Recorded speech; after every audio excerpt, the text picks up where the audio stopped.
Bonjour et bienvenue, aujourd'hui j'analyse JF. JF il est venu sur un des stages que j'organise régulièrement sur Bordeaux. Et JF son problème c'est qu'il ne sait pas du tout par quel bout prendre son crawl. Donc je te livre tout de suite ces 3 points techniques prioritaires. Si toi aujourd'hui tu es dans le même cas, je suis sûr que ça peut t'aider. Ok, salut JF. Bah écoute, t'as le bras en contrôle, sauf quand tu respires. Regarde, tu vois, à chaque fois le bras gauche, boum, il reste projectile devant. Et c'est vraiment le moment où t'es le mieux placé. Parce que sinon, comme on va le voir, le gros point, ça va être ton corps projectile, rester vraiment indéformable, aligné de la tête aux pieds, tout le temps, malgré les rotations, les entrées de bras et tout ça. Donc regarde la vidéo parce que c'est la plus impactante, tu vois. L'idée, ça va être forcément de rester projectile de la tête aux pieds.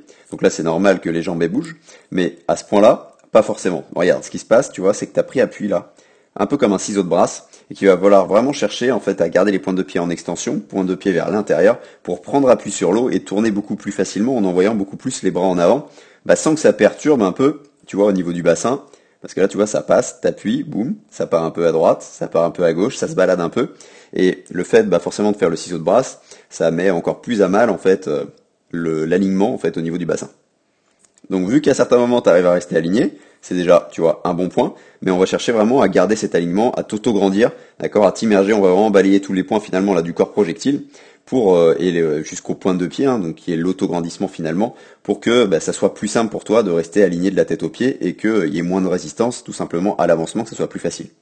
Donc le deuxième point, après avoir construit cette posture, ça va être de rentrer les bras, mais vraiment de les rentrer vers l'avant. Tu vois, là ça part un petit peu là clairement sur le côté, et ce qu'il faut, là c'est faire épaule-oreille, exactement de la même manière, sauf qu'il faut envoyer dans cette direction-là. Donc on va reprogrammer un peu le GPS entre l'avant, l'arrière, tout ça, en mode nageur, tout simplement, parce que l'avant du nageur c'est pas le même que l'avant du terrien, donc on reprogramme clairement ton mode de fonctionnement au niveau du cerveau, ça va être ça l'idée en fait, dans un premier temps en tout cas, et on va les envoyer du coup dans l'axe, d'accord, vraiment en avant, progressivement les rentrer, là comme tu l'as fait par les doigts, que ton bras il puisse aller en fait loin devant, ça va te permettre aussi de pousser loin derrière, qui va être le troisième point.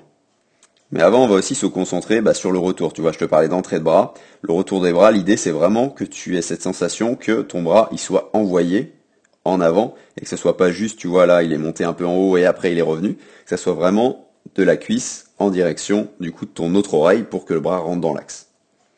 Donc le dernier point, il est sur les fins de poussée. On va chercher, donc tu pousses, tu sors à la cuisse en fait, c'est juste qu'en fait tu sors à la cuisse mais il n'y a pas la propulsion jusqu'au bout. Tu vois là ce que tu fais c'est, tu tends le bras et après ça remonte, la main elle est toujours loin sous l'eau, d'accord, comme s'il y avait un poids en fait finalement, vu que tu l'as laissé, tu vois, un peu tomber là, notamment quand tu inspires avec le bras là, boum, il est là, et après tout ce que tu veux faire en fait, là il n'y a plus de propulsion en fait, c'est le dégager de l'eau pour qu'il revienne et ainsi de suite.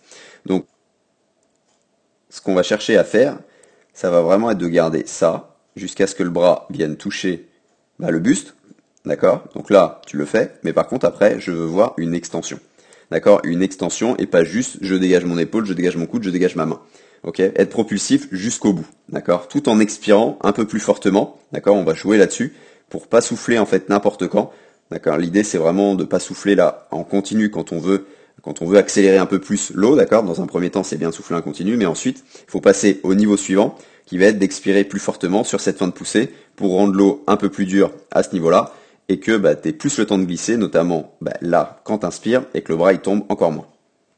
Donc voilà JF, tes 3 points techniques, je t'envoie les séances, je t'envoie les exercices qui vont faire le plus sens pour toi. Je sais que au niveau projectif, tu dois te dire mince, il y a plein de choses à faire et tout, mais tu vas voir que vu que tu sais t'aligner à certains moments, on a fait des glissés, on a fait les fins de longueur aussi pour rester aligné.